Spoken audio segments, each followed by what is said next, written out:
जय हिंद दोस्त। तो एसएस जीडी के लिए सबसे बेटर बुक जो है ये है, क्योंकि इस बुक में जो है प्रीवियस ईयर क्वेश्चन भी है और सेट भी दिया हुआ है। तो इस सेट को जब आप कीजिएगा तो प्रीवियस ईयर क्वेश्चन भी रहेगा और इसमें सेट दोनों दिया हुआ है। तो और उसके बाद ये देखिए, ये थोड़ा फ्रंट कैमरा है तो इसमें आपको उल्टा दिखलाई पड़ रहा होगा, तो आप इसको थोड़ा सा एडजस्ट कर लीजिएगा। तो ये बुक लेने के बाद और भी पब्लिकेशन का बहुत सारा जो है मार्केट में बुक आया हुआ है, लेकिन इस बुक का सबसे बड़ी खासियत ये है कि इसमें प्रीवियस ईयर क्वेश्चन भी दिया हुआ है और सेट भी दिया हुआ है। तो जब प्रीवियस ईयर क्वेश्चन कीजिएगा तो पता चलेगा कि नहीं क्वेश्चन कहाँ कहाँ से आया हुआ है, और सेट कीजिएगा तो ठीक है। और इसके बाद एक OMR सेट लीजिएगा, ऐसा ऐसा टाइप में ये जो है जब कीजिएगा तो उसमें 80 क्वेश्चन जो आप कीजिएगा तो उसमें ये रहेगा। और देखिए सेट कैसे करते हैं, आपके पास सेट जब उपलब्ध हो गया कि आखिर हम सेट कैसे करते हैं, तो कोई भी सेट कीजिए आप तो ये OMR सेट पर इस पर जो है ये करना होता है। और देखिए तो इसमें जो भी सेट किए हुए हैं तो पहले सबसे पहले क्या करना है कि जो भी आपको क्वेश्चन समझ में आ रहा है वो आपको कर लेना है, वो आपको रंग लेना है। जो भी क्वेश्चन समझ में आ रहा है धीरे धीरे क्वेश्चन उसको पढ़ना है और पढ़ने के बाद उसको फिर कर लेना है। और फिर जो है उसके बाद जो क्वेश्चन नहीं आ रहा है उसको स्किप करते जाना है। कुछ क्वेश्चंस ऐसे होते हैं जो पूरा कंफर्म समझ में उसका आंसर, जैसे 4 ऑप्शन होता है तो 4 में से कंफर्म समझ में आता है कि इसका आंसर यही होगा, तो ऐसे क्वेश्चन को पहले कर लेना है और धीरे धीरे करते करते करते करते 80 तक पहुंचना है।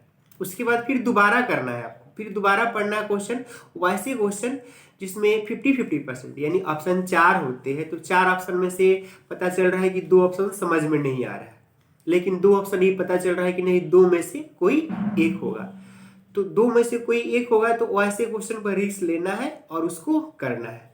तो 2 में से एक होगा तो एक को कर लेना है। उसके बाद कुछ ऐसे भी क्वेश्चंस होते हैं जो 4 ऑप्शन में से एक समझ में नहीं आता है, बाकी 3 समझ में आता है कि तीनों में से कोई ना कोई होगा, तो वैसे क्वेश्चन को भी आपको करना है।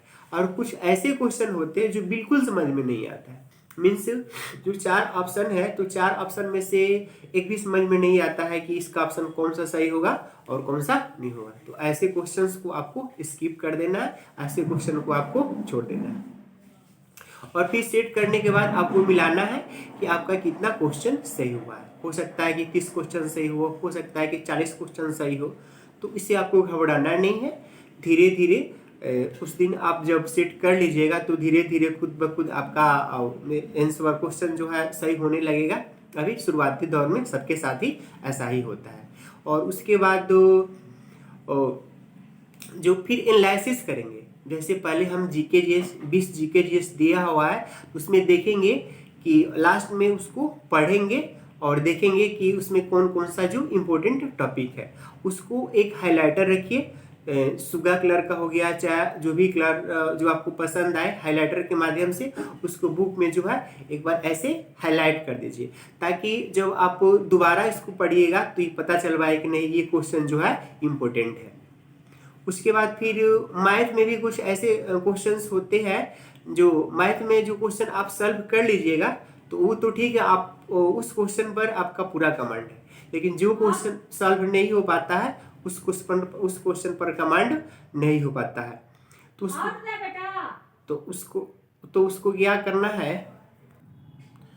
तो मैथ में कुछ ऐसे टॉपिक होते हैं जिसका क्वेश्चन आपको बिल्कुल समझ में नहीं आ रहा, तो जो क्वेश्चन नहीं समझ में आ रहा है उसको यूट्यूब के माध्यम से या किसी दोस्त या भी जो भी टीचर से जहाँ पर आप कोचिंग कर रहे हो उसका हेल्प लेना है, तो और उसको छोड़ना नहीं है, क्योंकि यही क्वेश्चन छोड़िएगा हो सकता है कि एग्जाम में आ जाए, तो उसको किसी परिस्थिति में छोड़ना नहीं है। आप उस हेजिटेट भी नहीं होना है, धीरे धीरे वो भी क्वेश्चन आपको समझ में आने लगे। उसके बाद जब रीजनिंग है तो रीजनिंग तो अधिकांश स्टूडेंट का ठीक होता है, लेकिन उसमें से जो भी कुछ समझ में नहीं आ रहा है तो यूट्यूब के माध्यम से या जो भी आपको हेल्प करने वाला है उसके माध्यम से आपको हेल्प लेना है, लेकिन छोड़ना नहीं है। उसके बाद जब हिंदी की या इंग्लिश की बात है तो हिंदी और इंग्लिश में जो भी क्वेश्चंस आप देखे होंगे या जो भी क्वेश्चंस आप किए होंगे तो उसको जो है आपको उसको करना है।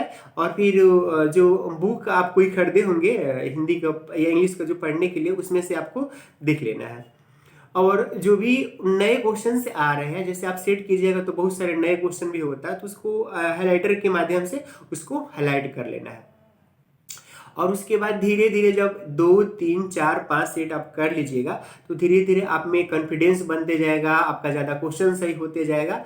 लेकिन शुरुआती दौर में आपको बिल्कुल घबराना नहीं है, क्योंकि ये जो है धीरे धीरे आपका आदत होते जाएगा और फिर आपका अच्छा सही होते जाएगा। और फिर मान लीजिए कभी किसी जब सेट कर रहे हैं तो किसी सेट में कम नंबर आएगा, किसी सेट में जो आसान होगा उसमें ज़्यादा नंबर आएगा।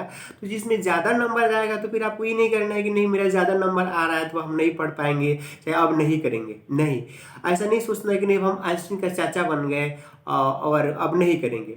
नहीं, ज़्यादा नंबर आ रहा है तो ये आपको अंदर ही हैप्पी मूड में रहना है कि नहीं जो है और अच्छा मैं कर पा रहा हूँ और छोड़ना नहीं है। और ध्यान रहे कि किसी से कंपेयर भी नहीं करना है कि जब आप सेट कर रहे हैं तो हो सकता है किसी के 60 है, किसी का 65 है, किसी का 70 या 75 है और आपका 40-45 आ रहा है, जिसे पढ़ाना नहीं है। क्योंकि जब कुछ आप सेट कर लीजिएगा तो धीरे धीरे आप में भी इम्प्रूव होने लगेगा।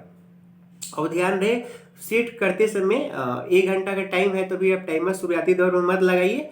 धीरे धीरे जब आप कीजिएगा तो खुद आपका कॉन्फिडेंस बढ़ने लगेगा। और ध्यान रहे कि लबर लबर नहीं करना है। जो भी क्वेश्चंस आप कर रहे हैं उसमें लबर लबर नहीं करना है, आपको धीरे धीरे करना है। 15, 20, 25 जब सेट कर लीजिएगा तो आपका भी अच्छा खासा सही होने लगेगा और उसमें कॉन्फिडेंस होने लगेगा। और जैसे कि हम 5 सेट कर लिए तो 5 सेट में से उसमें आपको रिवीजन भी करना है कि पीछे जो है आप क्या पढ़े हैं, जो आप हाइलाइटर के माध्यम जो आप हाईलाइट किए थे मैथ में या रीजनिंग में कौन सा टॉपिक आप फंस रहे थे, तो उसको भी देखते जाना है। जो फार्मूला है उसका उसको भी देखना है। और ध्यान रहे टाइम मैनेजमेंट का भी अभी शुरुआती दौर में कुछ ऐसा नहीं करना है, लेकिन जब धीरे धीरे आप सेट करने लगिएगा तो टाइम मैनेजमेंट भी ठीक हो जाएगा। और सेट करने से जो है एक और फायदा होता है कि जब नए नए क्वेश्चन सामने आता है और यह आदत बनने लगता है, तो ये आदत जो है एग्जाम में आपका यही काम आता है। और तो दोस्तों इतना ही, थैंक यू, जय हिंद।